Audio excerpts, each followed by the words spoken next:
So, Ben, tell us and everybody watching, what is Dead, Derek's book, all about?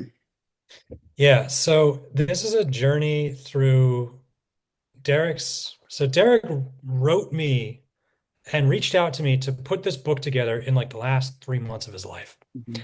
So this book is a look back through his life, through his sort of discovery and love for IFS and his discovery of psychedelic medicines, and how those two things, as well as other components of his life, came together to help him work through the experience of going through his final years of life with a cancer diagnosis. So, in a very simple way, this book is about him working with his parts and working with what's present in the dying experience. Mhm. In a sort of another way, it's really a lesson for all of us in how we might be present with our own parts in great stress, but certainly in grief Mhm. and certainly in our end of life experiences, which we are all facing at some point.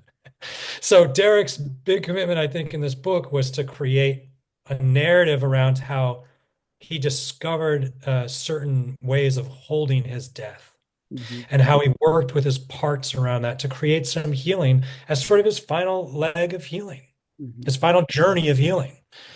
And he wanted to offer that more broadly to people. There's one little thing I want to say about this. I'm going to try to stay limited because I can get very verbose. The old professor in me comes out. A couple of things that Derek and I talked about, and for anybody that was at his little memorial event, I mentioned this, but in one of Derek and I's last conversation, we talked about how mainstream stories often have the hero archetype, right? It's the guy, the person that goes out and conquers, right? It's sort of colonial vibe. Now, there's some qualities to it that are good, not just this sort of terrifying colonial force, right? But they try to extract this value from things. And Derek and I talked a lot about the trickster. And I think Derek very much inhabited that archetype. And so the way we talked about this book in part was that, the hero would combat death and try to win death and beat death.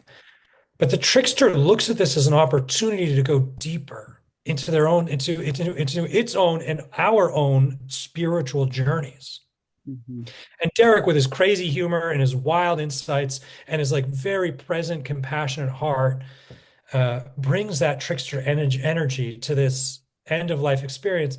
And in part, I think allows us to see something even more profound in death than this simple sort of battle that a lot of people think of cancer or a terminal diagnosis as.